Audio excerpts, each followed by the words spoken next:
Good morning and welcome to an incredible new week. It's Catch Up Monday and we're very excited to bring you up to speed on what went down during the weekend. But before we do all that, the bougie one is back from her vacation. No, I would say staycation.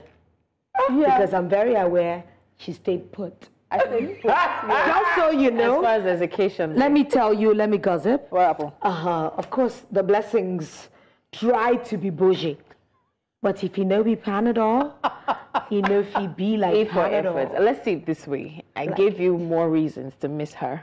Oh, Wow. So because I wasn't getting it, you were looking forward to her coming. Wow. So you're welcome either way. Oh, wow. I'm so happy you sound tired. Why did she sound? What did I miss? Tolu, you missed. Producer bought us a sexologist. I saw. I was at home. I was even going to do more small because she just went straight in for the kill. Sexologist. How was that conversation? Which one of you did not Great behave? and enriching. It was shell-shocking. She told me that. Throughout the interview, the blessings was gobsmacked. The blessing was overwhelmed. Lolo had to be telling me, ask questions. Ask questions. She was just, everything she said, she did. Tolu, let me gossip. There's gossip? something that happens when someone sits on this chair. This chair. I haven't been privileged. Somehow I just stay away from it. But there's something that happens. When Lolo sits there, she's just composed. But Blessings was just giving the Tolu vibe. She was trying. She was researching. What's going on? I'm a good actor. Putting us in place. Listen. She was even saying, if Tolu was here, she'd have said, no, I researched that. Yes. And she would cross the legs and say, I'm ready for you people today. I'm like, she wore boots. I saw the boots. I saw the episode. I actually happened to wake up early that day. When she wore the boots, I'm like, you see, so it was a perfect blend of the Tolu and the Gen Z vibe. oh my God. It was given. But I was watching. I missed you guys. I had a staycation because God knows it was not a vacation. I actually ended up working from home. Literally, let me just say, it was just work from home. By 9 o'clock, News Central was calling me. But at least I didn't have to do the traffic. So how does vacation work for each of you? Because you know when you say, oh, I'm looking forward to going on vacation, I'm going to bed. Listen, I'm not going to wake up early. I'm just going to lounge. I'm going to wake up from 10 o'clock.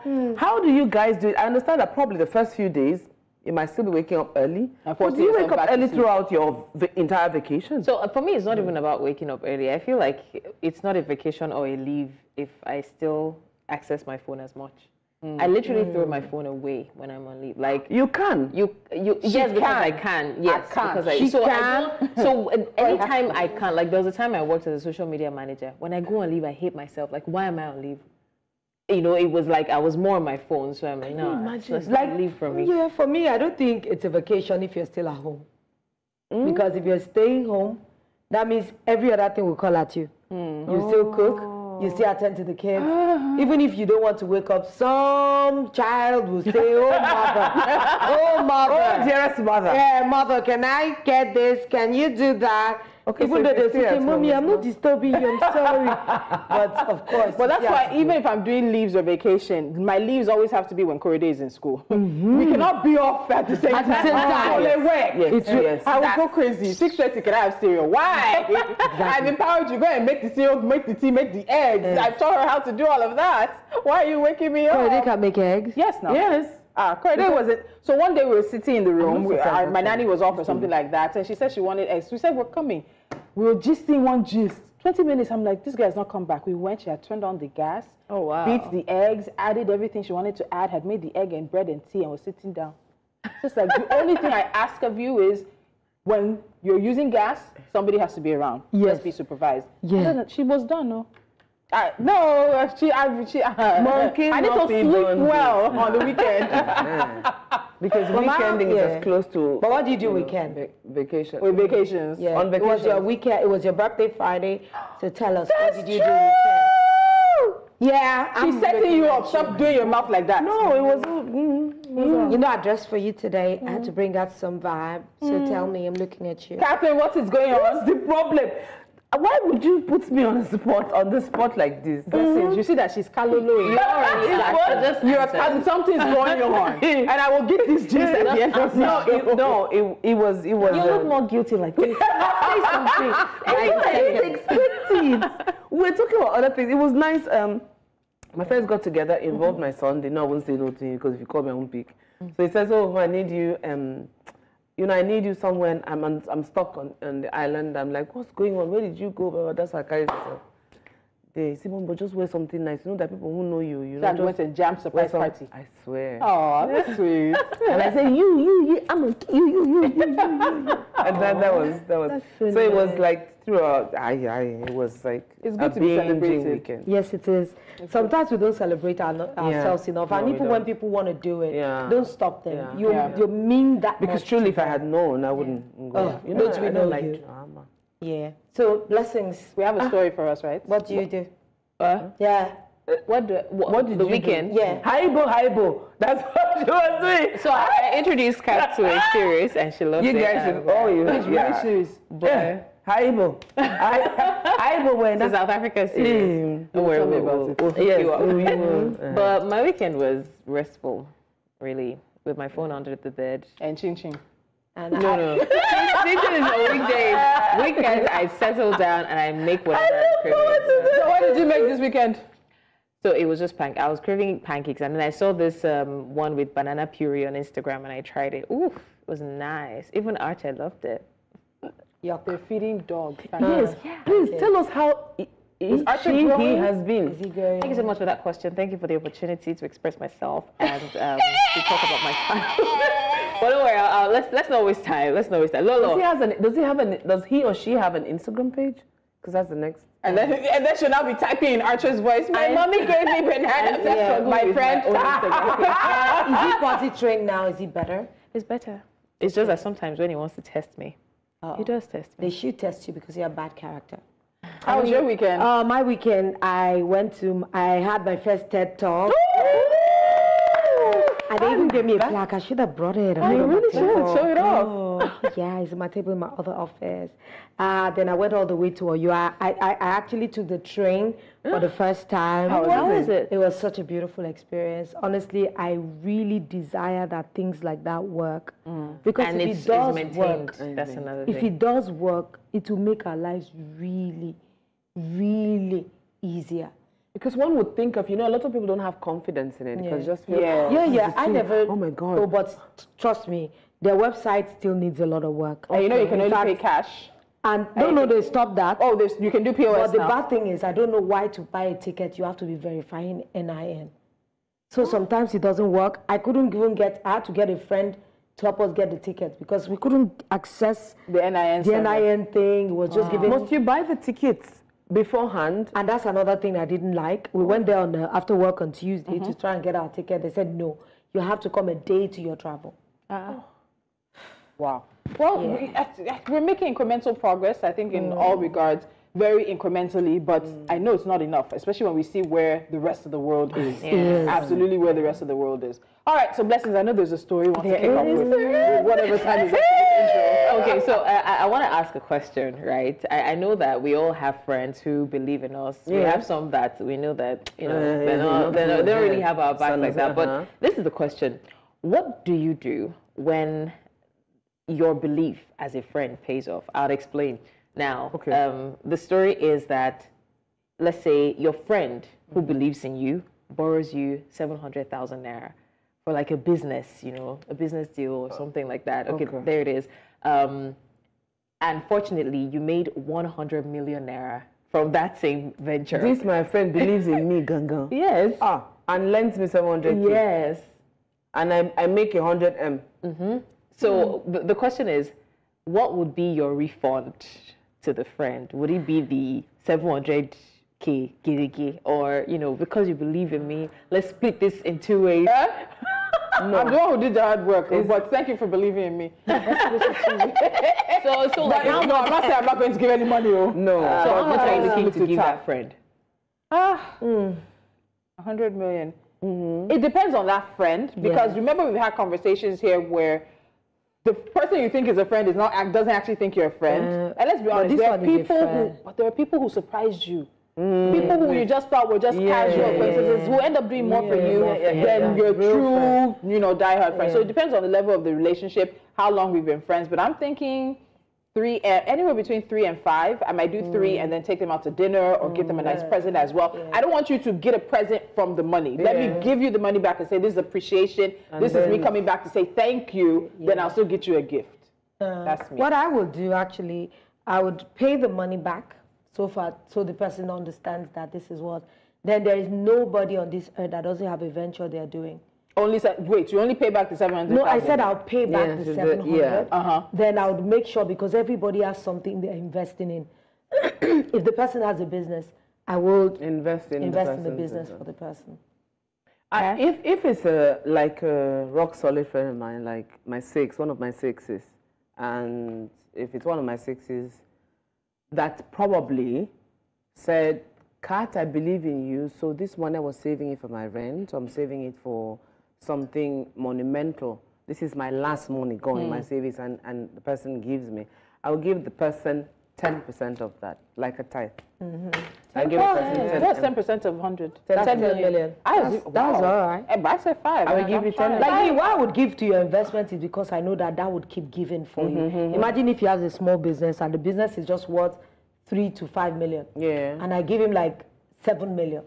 That will take the business to the next level. That means he will have a more opportunity to keep, growing the business. Why are you tapping your hands on the table, Blessing? So, passionately, I don't mean to be sly or anything, but if I'm borrowing money from a friend, whether you believe in me or you don't believe in me, right? I'm sorry, but you don't have to know what I need it for. Yes, I'm investing in something and whatnot, but I won't tell you how much I'm expecting. And when the money comes, I will not tell you how much I got. I'm going to return your 700K after a while and then some if I want to. And that's because this entitlement these days, right? Nobody said the friend was expecting anything back. That's the thing. You will know that, okay, we had a story the other time and the person was saying he borrowed somebody some money and the person made this. He's not asking for, but he should have, right? I'm not putting myself in that situation, right? Eventually, I can dash you some more money, maybe 1M or something. You wouldn't know how much I got. I will not. I'm sorry. I will not tell you, because the truth is, maybe eventually you find out, oh, I made 100 million, and then maybe, God helping me, the business keeps growing, and then I'm making like millions. And you're like, okay, so it's only 7 million you gave me, then that's all. But you remember that you started with my money, and so you are now entitled to. I'm sorry. Okay, so hold on. So if you refund the 700K now, and later on your friend discovers that, oh boy, that thing, 100M. Yeah, 100M entered. Yes. So B, are we partners? Hold on now. B, I don't understand. Me and you type. Fight? No, wait, no. I just want to ask. I had to take my shoes off so that it's the truth. The friend will come and meet you and say, B, how far now? But why would the friend come and meet you? That's the point I understand. No, hold on. Like, because we are 5 and 6, do you look at it like you and your friend are like close, or just normal friends? You believe in me doesn't mean we're close. I said it. I said it. You believe in me. Sometimes it's not even the person to you. The truth that is, funds your people dreams. are actually borrowing you that money because they're trying to invest in you. They know your potential. It's not because they're close to you. Do you get? So that belief is not necessarily, oh, I believe in this person as my paddy. This thing has prospect. It's just like the person trying to bet with the money, and you're like, what if the person makes this money? Ma borrow him. You know, this kind of thing. So they're not doing it because they care for you. They're doing it so that when you hit the jackpot, you're in the Jesus, girl, you're deep. No, I'm not. I know. Who do you borrow 700,000 in this economy, in this time and age, that you don't care for? That you don't have some kind of connection to? Are we out here giving money? Is this Sarah? Are you peculiar? So another thing I can Another thing I can do is I'll tell you that you should borrow me 700K and I will pay you back 1.5. So you say from the get-go.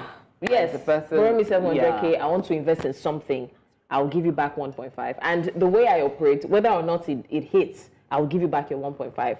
So carry your money and go. I don't want bad belly. Girl. Like, oh my God. It sounds like the deals I make with my husband. I get 10% on top. Oh my God. There's the one I dash and there's the one we borrow. Oh, I like this plain. Yeah. You give me on top. I know. Hey, we need to get Rotimi on Jasiri. No, we will. We will get. Guys, this is Jasiri. We're just getting started. Before we wrap up today's show, we'll announce the winners for our Lush giveaway. So you need to stay tuned for that. But for now, let's take a break because Jasiri continues with Catch Up Monday after this.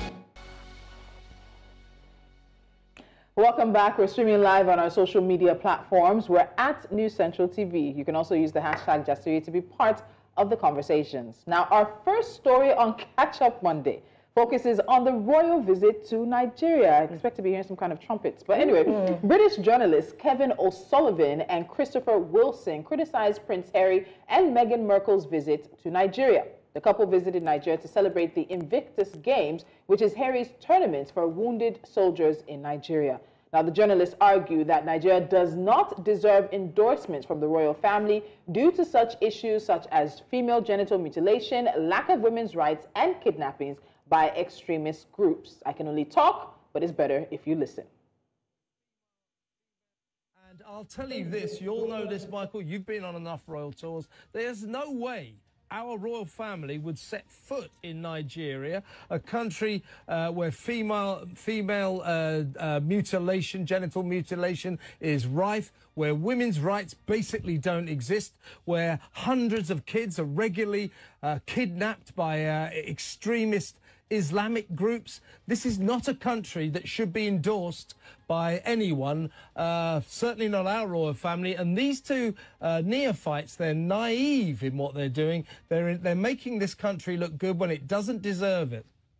I couldn't tell you the number of royal tours I've been on, and what you say is absolutely right.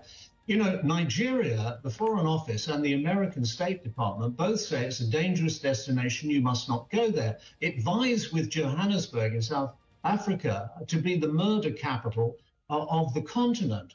And you and I know I've never heard murder capital before. My brother, it's okay. Don't come now. We don't even want to. It's all right. Are they not, as the British would say, are they not bloody hypocrites? That's what I'm saying. It's okay. So is Britain without state? South Africans will say, what the heck? Because you're watching too much of that series. You'll soon be talking with the full South African. No, this is Tyler. This is actually Tyler. Tyler will say, what the heck? Now, so you're telling me Nigeria does not deserve it. Fine. But is it the U.S. that deserves it, where there is usually sporadic shootings, gun violence, children, exactly, killing. Or is it Afghanistan, for example, that is war-torn? Please, which country does not have their own? And is listing it as if I don't blame him. That's why I say it's okay. You know, I started with saying, my brother, because we don't even want to see you. Don't come. At the airport, we turn you back. It's okay. We don't need you. But the thing is, they're being hypocritical. King Charles, who is Prince Charles then, but now King Charles now, was in Nigeria 4 times, in 1990, 1999, 2006, and 2018. So what made us acceptable then that doesn't make... The only difference is that it is Harry and Meghan. Yes, so the only difference is because this British media has made them enemies. And I'm so surprised for people that you've said don't add anything to the royal purse, they don't contribute to anything, you're happy they left your cold and dairy island. Why are you so up in their business? I think they're very snotty people. I said it. They're very snotty, the Brits. It's okay. They can't believe Meghan, a biracial woman, can be now in the royal family lineage. My guys, deal with it. That is the reality of the day. It has been reality since. The wedding of Harry and Meghan attracted over how many billion views? I remember. My people, we are all evolving. We talk about evolution on the show as this is it. But this is where you get it wrong. We're all supposed to be evolving. They missed a very fantastic opportunity with Meghan Markle coming into the British family to show evolution, to step into the 21st century. But they cannot. That is why Harry is dying there where in day. Because Harry has seen that, listen, there's another way to look at this.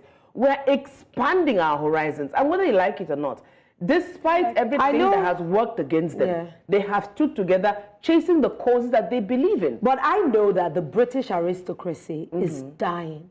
slowly. Yes. These are just feeble Literally. attempts to keep it alive. The world have moved on. They've evolved over time. And, you know, it's just a monument that they're servicing quietly. And now that these people are out of their aristocracy, they keep following them, they keep hounding them. And why badmouth us? And you know why what? badmouth us? One of the things we noticed from this visit is that because Harry and Meghan did not give the normal British media access, they were actually sending DMs. I don't know if you saw the pictures. They were sending DMs to Nigerians who actually were at the events that the prince and princess were, and they were asking for permission to use their footage and their pictures because they've blacklisted. You don't want us, we don't want you. Exactly. Like, to be honest, right? When I saw that, you know, the whole comment, I just knew that it was not about Nigerians. It wasn't about Nigeria. It's just the fact that, just like Tolu said, it's Harry and Meghan. When he even compared them to, you know, compared Nigeria to Nazi, and then he talked about the Islamic Prince of Windsor, something like that. And then I went to read the story, and I saw that it was, you know, a royal person who abdicated his throne and then got married to a divorcee. Got married to a divorcee. Meghan is divorced, you know, so it was just trying to say that Harry is trying to prove to Meghan that they're still royal, you know. So it literally has nothing to do with us. People should not put us in the middle. Have you guys watched we are collecting? You should watch the scoop on a streaming platform. And the reason I bring up the scoop is the British media has not paid as much attention to Prince Andrew, who had to pay millions of pounds to a woman. I know her first name is Virginia, but it was involved in the Jeffrey Epstein situation. The British media has not x-rayed that situation, the amount of money that was paid, because again, that money is coming from British taxpayers. You know, it's coming from the purse. They get a certain amount every year. Yes, they make a lot of money for tourism attraction, but you're not focusing on Prince Andrew, who was involved with one of the biggest sex scandals and sex rings the world has ever seen. High roller. I did tell you, it's not something that started today with Prince Andrew. Everybody who knows. You know the story behind the story. They are professionals at hiding their shit. Covering their tracks. They are so perfect. The same British Empire. Oh my God. But I feel miffed that they would go publicly and say such things about the country. You know, it doesn't just make sense to go on national media. So in that light, I want to play the devil's advocate. Do you think they're wrong, though, with the way they described us? Really? So what I would say to that is, unfortunately, these aspects, the FGM, and we've seen reports that FGM is back on the increase these days, the kidnappings, they are true, but they're not the totality of what Nigeria is. But do you think that that's how the international world now sees us?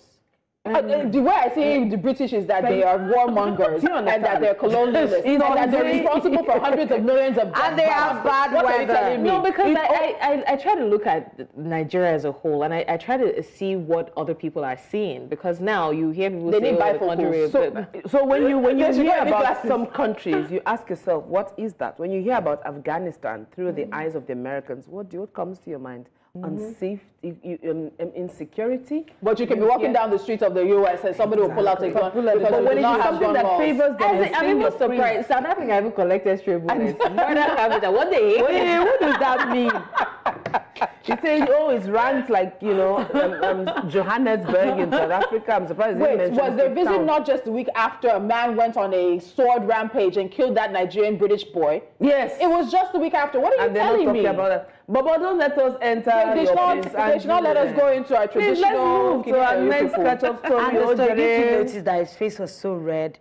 Did he have a makeup on it? And he had audacity to be drinking tea. Drink tea morning to evening. You people still will not change. You will still be the way you are. And then you have leave them alone. You've left them. You say you don't want them again. They don't want you. No, but the truth is, some of these people actually build their careers on criticizing people. Yeah. A lot of them. This guy probably has been criticizing Meghan and Harry for a long time, and that's what. And maybe one call from Meghan and Harry go calm down like pen hair. Do you know what? I don't stand celebrity couples, and I'm not standing them. But just to stick it to the face of the establishment, of the British royal family, of so many people whose racist beliefs came out with Meghan becoming princess. I pray to God that this marriage lasts and they have all the children in the world. I swear to God. And you have a biracial woman inside the hierarchy. Cheers. That's it. Whether you like it or more not. biracial children. Our black skin invades yours. And then we'll come back to Nigeria because Meghan has 43%. You know, and in fact, the next time she comes, maybe we should invite her to village meeting. She's a Nigerian baddie. Whatever you want, we will buy her. We sew Christian mother clothes for her. So let's move to our next catch-up story, guys. So now there are new regulations in Lagos mandating that builders obtain permits for all renovations, including minor changes like replacing floor tiles. The Lagos State Physical Planning Permit Regulations 2019 require these permits to ensure compliance with building codes, safety and environmental standards. And experts highlight the benefits of this regulation, including improved safety and structural integrity of buildings. The application process now involves submitting renovation details and may include fees, as you can see down there. I know a lot of Nigerians, we don't like to read, we just like to, so what are they saying, Gangan? The first step, submit your application online. Second step, the screening in terms of zoning, density, height, parking, and functionality. Third step, site inspection, report, registration fees, calculation, assessment, and all the works. The step 4 is professionals signing off on the endorsement. Step 5, payment confirmation. Step 6, PPTR clearance where applicable. Vetting and recommendation follows closely. Then there's concurrent approvals, sign off of relevant MDAs. Then the 9th step is issuance of pre-planning letter. Step 10, LIRS tax clearance. Very important, Ju. Step 11, communication of final approvals. Now they are not playing. Is that part that they say may include fees? The Lagos no. Which one is may include? It will. The may will disappear. I think they're saying may so that it doesn't look like they're forcing. But honestly, I am very pleased if they do follow through with this and they don't start to cut corners. Because it wasn't like there were no laws at that time that they could enforce. They were cutting corners. And as long as these things stay there and it's still you still find ways to circumvent the procedure and do what you like, people's lives will still be at risk. I've seen many houses that are being built, the foundation remains the foundation and they're building top floors on it. That means everybody that is in that house, you stand a risk of the house collapsing on your head. So if they make sure that these things are done well, especially the new estates that are being built left, right, and center. Yes. That the portion of the ratio of sand to cement is so badly balanced that I have walked beside the house before. I won't lie to you. I just scraped it with my body and I felt dust coming up. That was sand. That sand house. Any small thing, rain falling on that house, that's it. It becomes a potential house that can fall on you. So I understand what Lolo is saying. I agree with it in terms of the building permits. My question is towards the area about these renovations. So they're talking about you now need a permit to retile, replaster, and also do other aesthetic improvements as per the Lagos State Physical Planning Permit Regulations 2019. So I want to change the tiling. I want to replaster. I want to make some aesthetic changes. I still want to go through these 11 steps. So I think that's a big But do you know that there are some things that you need to? There are some old houses that to remove the tile of the house is as if you are removing... and it's dangerous. It's so dangerous because I've seen some that remove the tiles on top and bore a hole through to the other floor. Yeah, I was going to say that. So sometimes these things... And did you know that there are some plastering people do on the outside that... I can show you a few houses I know around Isolo. The houses are practically sinking. So they keep trying to pad it or... And people are still living in there. People are living there. Yeah. So I would say that it's laudable, first of all, that all of these things, they're now taking it seriously. And it's even more, I think, applaudable. I think I heard about an app where you can just go and check all the things you need for it. Is very, I mean, this is what we've been waiting for. This is what we've been asking for. Like, don't allow people build on this and then start bringing it down. And for the renovation thing, I mean, when I saw it, I was like, okay, if we can do that for our cars. I mean, when you want to repaint your car, you would have to get a permit. When you want to do this, you have to get it. I think it just makes it more we become more accountable for whatever we've done, and other people can see what changes have been made to the building. Like Lolo said, I remember there was a time that I think my neighbor's house, they were making a change, and then they were boring holes into this building. I'm like, are you sure this is not going to fall? And it was on the ground floor, so it was. I felt it was very risky. So if you're going to do that, I think that it's essential that you get a permit. But do you know many permits? Do you know in America you just can't build anywhere? Yeah, but that's by the time why a lot of people buy houses is because the cost of getting permits for this and that, it's a lot that you just rather someone had done all that. Why are we just waking? Because he said abroad. I mean, like, these things have been in practice, in existence. We're not just waking up. This law is 2019. This is 2020. So before you're saying implementation, that means nobody was implementing, or maybe they were implementing on a small scale. At the end of the day, there are 11 steps. I hope there's a way where we do this for 6 months. We are able to collapse some of these steps. People are not running around. If the app tells you all you need, I hope the app also makes it possible for you to do maybe steps 1 to 5 before you have to do the physical. But at the long run, it is people. And that's one thing when it comes to corruption in Nigeria. As long as we continue to have a lot of people in the process, and we're not automating, we're not bringing in technology, we're leaving ourselves, we continue to leave ourselves open to manipulation and corruption. If we're doing something like this, I hope Lagos will automate it and put in more technology and less people. As long as people are involved, there'll be more bottlenecks, and then there'll be more loopholes. And then one other thing they didn't say is they should give us a standard timeline. If I'm doing, if I have all my documentation, let's say I have everything I need, and I start step 1 to 11, what is the timeline?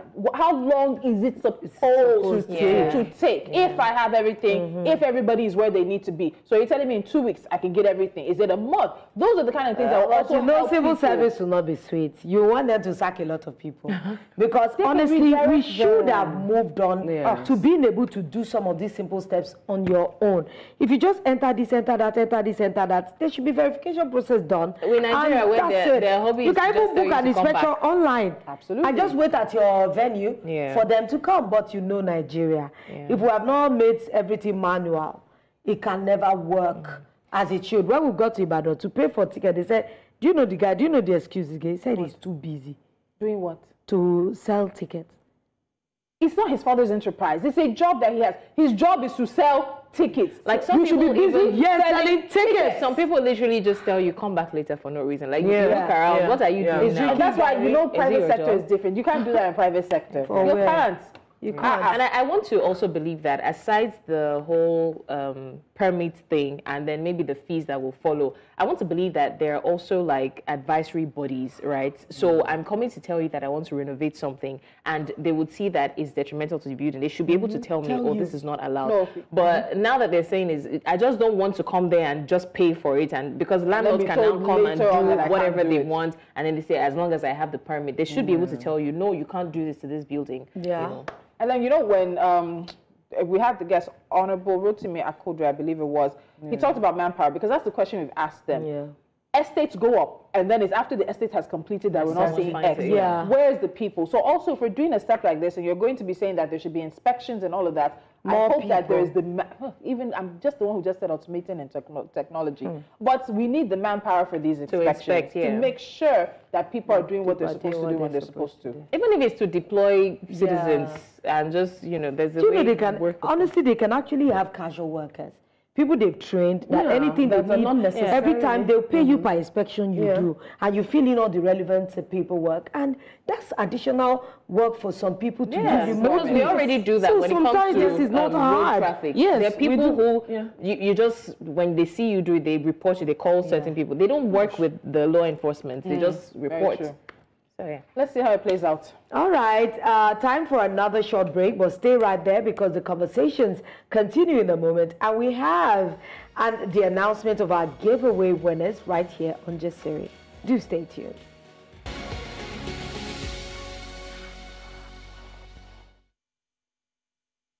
All right, welcome back to Jasiri. Please head over to our social media platforms. We are at News Central TV, and let us know your thoughts on our conversation so far with the hashtag Jasiri. Now, the former Vice President Atiku Abubakar has announced that he has been engaging with Peter Obi to discuss the possibility of a merger between the PDP and the Labour Party. He also announced that he would support anyone chosen to represent the PDP, or in his words, he will not hesitate to support anyone chosen in 2027, even if the candidate is from the Southeast. Okay, so I think that is it. But my confusion, though, is it by one meeting that you just suddenly realize that there's a merger, there's a possibility of a merger? Because in November last year, the Labour Party said that they do not see a merger happening. So what changed? Well, politics change. Loss. Defeat changed. Defeat changes you. Or realizing now that it's not business. It's not business as usual, number one. And in politics, they are never permanent enemies or permanent friends. So they become like amoebas, they just I just think survival of the fittest. It's survival of Darwin's theory with so why are you now tapping? Does it mean that they believe that Peter Obi has now like a following, a kind of unique following that they want to tap into? Yeah, but the thing is, even with Peter Obi, of course, no matter how much you say there's a following, there's still a lot of rancor within his own party. And a lot of Iggy that we hear up and down.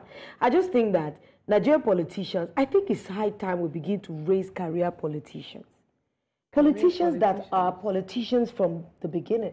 That's like their job. Okay. A lot of them have been politicians. No, these ones are just business people that just fire for party. They just, it's like Godfather. Politicians from jump. So, like four of us like, imagine if we had like, let's even imagine that you and them. It seems like potential. Let's put funds together and push her. And my campaign posters will be mad. Listen. But see, when this whole presidential election happened and Peter Obi lost, I asked somebody, do they ever see a day that Peter Obi will go back to PDP? And there are many moving parts. So the people who galvanized or who felt themselves being attracted to Peter Obi did so because they felt he was not the normal Nigerian politician. Yes. A merger with PDP, which is one of the political parties that Nigerians, every political party right now, we don't like, even though we support whatever party you support. PDP is one of the parties that, especially Nigerian young people, were extremely tired of. If Peter Obi says that LP is getting into bed with PDP, will the people who originally said, because you're different, that's why we're coming towards you, will they stay? That groundswell that Peter Obi has bought, can he carry it to PDP in a merger? Or maybe PDP is, maybe LP is being carried by LP. Let's be honest. That means the LP is swallowing. Yes, so swallowing PDP. Yes, and the merger. Which LPs? The majority of people who also voted PDP, who voted LP, they're not card-carrying members of the party. But do you know that we need to begin to educate Nigerians that politics is a game. And it's at grassroots. Attend your town hall, attend your LCDA, but the thing whatever is, if they do not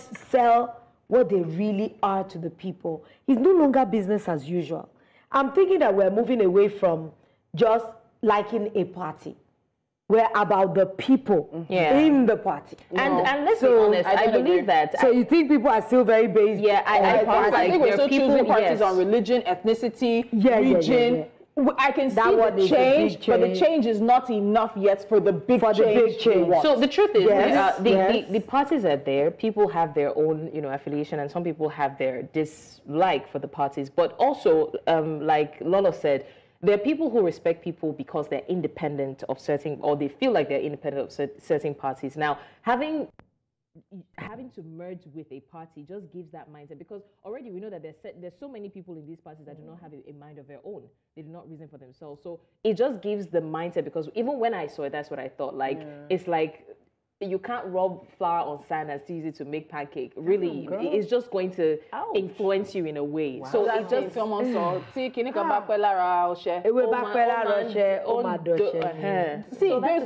it's basically birds in a way, sort of like now birds of a feather. But when something you become a part of the system. Yes, once you get close to a system, the system will corrupt you. It will corrupt you. Yeah, but Peter Obi is not the only leader in his party. So even if he's having talks with Atiku Abubakar, it can be in his own private capacity at the moment. So that's another issue. He still has to bring it down to So that's another party. issue. If you sit down and look, people will ask you, is Peter Obi the national leader of the Labour Party? You know, in the kind of respect you give Atiku as a national leader for PDP, the kind of respect you've seen Asiwaju and certain people around APC also be considered. Now, does Peter Obi control or influence enough of what happens within the LP to be the one having this conversation? And the truth is that everyone's saying that a PDP LP merger is there a possibility to even envision that it would rather be a LP PDP merger? I doubt if it will ever come to pass. It would be honestly. A PDP swollen taking I doubt if it will ever come to pass. I think No. this is just a fleeting thing. It's great for the headlines. It might be two people talking, let's political bigwigs. But it's going to remain like because that. we can understand where they're coming from and where they're going to. There's a ruling party, okay, that's established. So what can we do, we who are the losers? Can we come together and make a formidable force? A force more formidable than what is in power? Exactly. Hold on. Now, so we're saying that if you want to dine with the devil, dine with a long spoon. Okay, so PDP is proposing, or they're in talks. We don't know who reached out first. Exactly. What suppose, like you said, maybe Peter is not Mr. Obi is not the be all and end all. Yeah, be all in LP. And LP, they decide that okay, this is something we'd like to try. It's something we'd like to try. What do you think Mr. Obi will do? If Labour Party says, okay, Jama Ogame, they speak all this political English, so we've looked at it and crossed all the T's and dotted all the I's, and we think that for the benefit of progress where we're going in the coming elections, we think that it's something we'd like to do. What say you? There are a lot of things at play, because also his Atiku's statements, which is hinged on something, makes it also look like he's possibly not announcing a soft landing of a political retirement. Yeah, I was going to say, it's given like that part of if we agree or something, I'll support anybody. It's based on that if. Yeah. Politicians' ifs change a lot. Yes. And see, I want to say, don't be surprised if you see Peter Obi back in PDP. He can go back to PDP, but I don't know if he'll be able to carry is a whole Labour Party with him. Because politics are never permanent, but they are never permanent anyway. And I hope Nigerians can separate the sentimentality and the emotion. Parce qu'on est très, From what you have seen, do you think it's possible? It's going to be one to watch, and we're in 2024, we're already talking 2027. Yeah. But people are saying, anyway, let's go to the next one. Rich people problems. The kind of problems I want to have because I'm totally bougie to them. Aliko Dangote, the richest man in Africa and the president of Dangote Group, has called for a significant reform in visa policies across Africa to boost investment. He expressed his personal frustrations and optimism for Africa's future during a panel discussion at the Africa CEO Forum Annual Summit in Kigali, highlighting the obstacles they pose to investors and business leaders. Let's hear what he says in his words. 5 different visas on my passport. And I told Mr. President, I said, Mr. President, I really don't have the time to go and be dropping my passports in embassies to get a visa.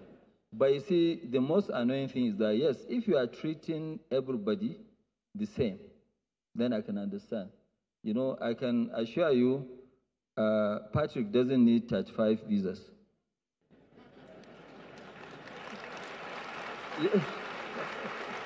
No, I said that. What I'm saying, you do not. You don't need 35 visas on a French passport compared to a Nigerian passport. 35 visas on French passport. No. But so which means you have a freer movement than myself in Africa. Gang. But first, must I comment, Mr. Dangote, didn't call him Daddy Dangote. It does look very good in a suit. I hardly see him in a suit. Yes, I hardly see Dangote in a suit. So it was. You were saying? Who was saying this thing? I think it was the last time we had Palumi with us. I don't know which of us was saying that we need freer movement among our yes, because of her experience on London. We didn't talk about that thing because in Africa, if we cannot have good trade relations, open access to many places. No, on n'est pas encore prêt. We're not ready. I think if it's outside of Africa, it's understandable. But like within Africa, Kenya has hopped on it. I think Rwanda has also hopped on it. But I don't know what the delay is with other African countries, but it's going to benefit. No. Because of our bad habits. No, we can be badly behaved. No, they don't want to give us. Have you seen Nigerians in other countries? It's not just Nigerians that are suffering this thing. I know, but mostly us. We go there and take over. It is in our DNA. Disgrace ourselves. Like what they did in Dubai was just so low. Okay, but let's come back here. Okay. Because Daddy Aliko, rich people's problems, has said that even he does not have time to be dropping passport for visas. So when he's talking at the Africa CEOs Forum, my mind just keeps going to the Africa Continental Free Trade Area agreements. We're fooling ourselves. This agreement has come into place, I think, since 2020 or 2021. It's supposed to be visa-free movement of goods and permanent people and making money for Kinikan. Meanwhile, I can't just get up and go to anywhere other than an ECOWAS country. Yes. And we're missing out on a lot because on the economic side, it's mutually beneficial for all the countries as opposed to the bottlenecks of looking for visas. That's why I like Rwanda. You can stay there up to 30 days before you have to get a visa. There are ways everything is going on in Rwanda. Things are happening. Major Rwanda has become the European Union in Brussels. Rwanda is the go-to place, city, capital for events, big things that if we're discussing Africa and talking about how Africa should move forward, Rwanda, Kigali is the place to go to now because, you know, like Tolu says, they've become, they've just found... Let me tell you what rich people do in Nigeria. They get on a plane on Friday and they go and golf in Kigali and they're back on Sunday. It's just that dancer. I mean, just the Nigerians that are in Kigali, the conferences that they take from Nigeria to Kigali, the events, Nigerian events that are happening in Kigali. When I traveled there, I was like, wow. It's like a whole new world. Lord, I'm not scared but of do you know that some of these I can travel. This Rwanda that we're talking about, how many years shy of a civil war. But now they're attracting a lot of investment, a lot of goodwill to their country. I even know personally people that have actually relocated to Rwanda. Because and we're losing out if we just continue to hold on to our old bottlenecks. And we ourselves as a people that carry the green passport, we need to behave better. Because even when you do have visas, you still treat us badly based on our green passport. So the thing is, if we are trying to replicate what the European Union did, we're 54, 55. I know there's always a contention in 54, 55. One country is Somaliland, I think, but we're 54 African countries. Do you know how many unions we have? Yeah. You have the French people in the West Africa. You have ECOWAS. You have the Central African one. You have the South African one. You have the East African Union. So all these exactly can only come together. And, you know, the West don't like that. So they will always be whispering and entering the ears of the ones they can enter to give reasons why we shouldn't. But if we could come together as a continent, guys, listen, let's start with movement, first of all. Yes. There'll be bus rides. You can take a bus from Lagos to Niamey. You can take a train from Lagos to Malawi. So you can, all the way to Angola, Zambia. These things should just be seamless, but I don't know. I like the fact that Dangote is using his platform to talk about it. Because even if he drops his passport... Even the way he dropped it. You know, even though we don't need his passport, I don't have to. When Daddy drops VIP treatment, I like the acknowledgement. Just send a dispatch to him, sir. We've just come to collect your passport. I said, Daddy Aliko, let's talk. I also think that we need to stop using we're badly behaved. Yes, you know, everybody has that demon in them, but I feel like there are reforms that can be put in place as much as you're trying to make it easier for, you know, free movement and all. You can also put security reforms in place. Okay, anybody that wants to behave anyhow, we see anyhow. You see anything like that. So you just see anyhow. It's not an excuse. All right, guys, before we wrap things up for today, we need to announce the winners of our first Lush giveaway. I like the way you say it. But I like saying that word, Lush. It just feels lush in itself. Yes. The first winner is... All right, let's go before they kick us out. We ask you to follow at Lush Hair Nigeria on one? Instagram and at News Central on Instagram as well. And tell us why you love Jasiri. So drum roll, please. Oh, drum roll, sorry. So guys, am I the only one disturbed? Will you wait? A big congratulations to Keji Stitches and at Big Ebunlomo. Ebunlomo. That's for imagine our winners. We will reach out to you guys via DM on how to collect your prize. Congratulations, guys. So let's see what they said. Yeah. KG Stitches said it was just there. I love the fact that Jasiri does not shy away from bold conversations. I also appreciate Jasiri's values of integrity, inclusivity, and excellence. Aligning with these values, I believe in the importance of making a positive impact and contributing to a better world. Wow. Big Ebunlomo says, every conversation on Jasiri is very relatable. I go back to watch the video most times. That's one big reason I love Jasiri. Oh my, thank you. Well, I'm going to say that I'm glad I'm not on the panel that chose the winners because nobody talked about my comedy career. That's a criteria for disqualification right there. I'm sure there were comments. No, we were not responsible for choosing. That should be the winner. No, but we were not responsible for that. We're not responsible for choosing. I'm sure there were comments. Blessings, believe me. You believe me. We know we have bold conversations. Someone needs to sell my market. There were conversations. Believe me, there were comments. Can we say goodbye? Well, anyways, congratulations, guys. Congratulations, KG Stitches and Big Ebunlomo. Please, we'll reach out to you guys via DM to let you know how you can pick this up. Maybe if you come on a day right after Jasiri, we can meet you too. But anyway, thank you so much for joining us. I'm back! Join us again tomorrow, 10 a.m. West African time for Jasiri, where we have the big, the bold, and the beautiful conversations. Do have a good one. Bye.